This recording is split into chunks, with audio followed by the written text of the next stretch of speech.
Oke, saya ucapkan selamat pagi kepada Bapak Ibu sekalian. Selamat pagi. Seperti yang kita sudah janjikan bahwa hari ini kita akan membahas satu topik dengan judul yaitu peralihan ibadah simbolik kepada ibadah hakikat. Nah, ini sangat penting untuk kita pelajari karena ini menyangkut dengan setiap iman orang percaya. Dan untuk membantu kita agar kita mudah memahami hal ini, saya menarik garis ini. Garis ini sering disebut sebagai garis zaman. Kita mulai dari penciptaan. Penciptaan, manusia diciptakan oleh Allah.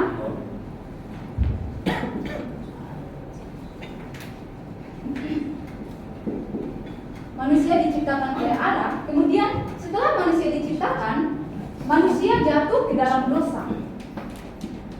Oleh karena dosa, manusia tidak bisa masuk ke dalam kerajaan surga. Kenapa? Karena dosa. Tidak dikatakan di dalam Roma pasalnya yang ke-6, Roma pasalnya yang ke-6 ayat 23. Di situ dikatakan bahwa upah dosa ialah artinya penghukuman. Hukuman. Tidak ada cara lain untuk menyelesaikan dosa. Karena dosa itu harus dihukum. Oleh sebab itu, karena kasih karunia Allah kepada manusia, maka Allah berjanji akan mengirim juru selamat untuk menggantikan semua orang yang sudah jatuh ke dalam dosa ini dihukumkan kepada janji juru selamat itu. Nah, prosesnya ini karena janji, maka semua orang yang ada di sini percaya akan janji juru selamat itu. Hal yang perlu mereka lakukan, Tuhan perintahkan untuk membangun sebuah mezbah. Artinya mereka mengambil batu, mereka menyusun batu itu. Kemudian di atasnya mereka ambil domba korban. Mereka sembelih, diletakkan di atas. Kemudian mereka mengaku diri orang berdosa, kemudian disembelih. Ini sering disebut sebagai ibadah simbolik atau simbol dari juru selamat yang dijanjikan. Dan ini juga artinya Tuhan mau mengingatkan manusia bahwa Tuhan berjanji akan mengirim juru selamat untuk menggantikan manusia yang sudah jatuh ke dalam dosa dihukumkan pada janji itu. Jadi ini menyimbolkan janji ini. Dan sebagai ekspresi dari iman mereka, kepercayaan mereka yang sudah jatuh ini, mereka melakukan hal ini. Ini dilakukan oleh setiap orang yang sudah jatuh ke dalam dosa sebagai ekspresi dari iman mereka. Dan juga simbol juru selamat, karena juru selamat itu belum datang. Jadi ini Tuhan menyuruh mereka untuk melakukan ini sebagai simbol. Nah, ini saat ini ayah menjadi TPDK di sini. Ayah jadi TPDK sekaligus imam. DK sekaligus imam dengan fungsi untuk mengajarkan kebenaran yang Tuhan perintahkan kepada mereka yang sudah berdosa ini, mengajarkan kepada setiap anak-anaknya. Jadi anak-anaknya itu mau mengetahui kebenaran, mereka harus belajar dari ayahnya. Ayahnya memperingati, dan ini fungsi karena ayah adalah kepala keluarga semenjak Tuhan menciptakan manusia.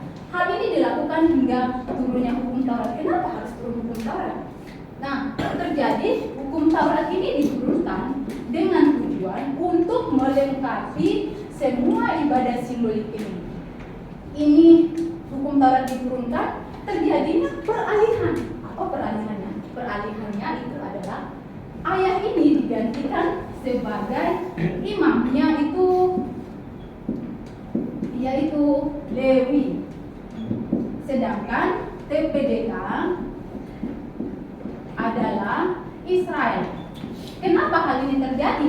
Karena para ayah yang sudah dipercayakan kebenaran ini, mereka tidak setia kepada janji Tuhan yang dijanjikan ini. Maka ayah ini digantikan kepada Imam Lewi dan TPDK jadi Israel. Karena pada saat itu Israel lah yang ada orang benar di situ. Kemudian hal ini dilakukan terus menerus. Sampai kapan? Mungkin Bapak Ibu bertanya. Apakah ini terus menerus sampai Kapan? Nah, jawabannya kita lihat di dalam Lukas pasal 16 ayatnya yang ke-16. Di situ dikatakan bahwa hukum Taurat atau simbol dan kitab para nabi atau PL ini berlangsung hingga Yohanes Pembaptis tampil. Yohanes Pembaptis tampil. Oleh sebab itu, ketika Yohanes Pembaptis tampil, Yohanes menyerukan, "Lihatlah anak domba Allah yang menghapus dosa dunia." Artinya merujuk kepada Sang yang dijanjikan. Dimulai dari sini sampai di sini dan sudah datang. Yohanes menyerukan di dalam 1 Yohanes pasal 1 ayat 29 merujuk kepada Sang Juru Selamat. Dan paling puncaknya ketika Yesus Kristus disalibkan. Jadi artinya ketika Yesus Kristus disalibkan, semua simbol yang ada di sini sudah diselesaikan oleh Sang Hakikat. Dan artinya ketika Yesus berseru, sudah selesai. Artinya penghukuman dosa setiap orang dimulai dari sini, simbol-simbol dan lain sebagainya. Ini semua sudah ditanggungkan kepada Yesus Kristus. Tidak ada lagi penghukuman. Oleh sebab itu, sampai kepada orang-orang percaya setelah Yesus Kristus disalib. Nah, mungkin Bapak Ibu bertanya, lalu bagaimana dengan kita setelah Yesus Kristus disalibkan? Nah, kita lihat di dalam Yohanes pasalnya yang keempat, ayatnya 24, di situ dikatakan bahwa setiap orang yang menyembah kepada Bapa, saatnya akan tiba dan sudah tiba. Artinya, kamu akan menyembah di dalam roh dan kebenaran. Jadi setiap orang yang hidup setelah Yesus Kristus disalibkan, itu dia menyembah di dalam roh dan kebenaran. Dia tidak perlu pergi ke Yerusalem, tidak perlu mencari ayah untuk menjadi imamnya, perantaranya dengan Allah Bapa. Dia tidak perlu membangun bait suci, dia tidak perlu menyembah 3 kali sehari. Tetapi kita menyembah di dalam roh dan kebenaran, artinya kapanpun, waktu dimanapun, dan apapun yang kamu mau lakukan, yang penting dilakukan di dalam kebenaran. Artinya mengekspresikan iman kita. Jadi mereka semua ini berdasarkan iman yang akan datang, sedangkan kita berdasarkan iman yang sudah datang.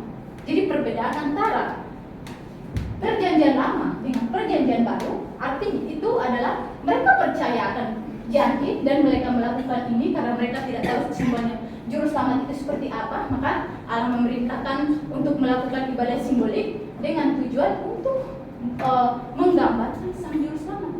Dan demikian kita perjanjian baru sudah datang. Nah, kalau sudah datang, artinya kalau yang disimbolkan sudah datang, apakah Bapak Ibu masih mau melakukan ibadah simbolik gitu?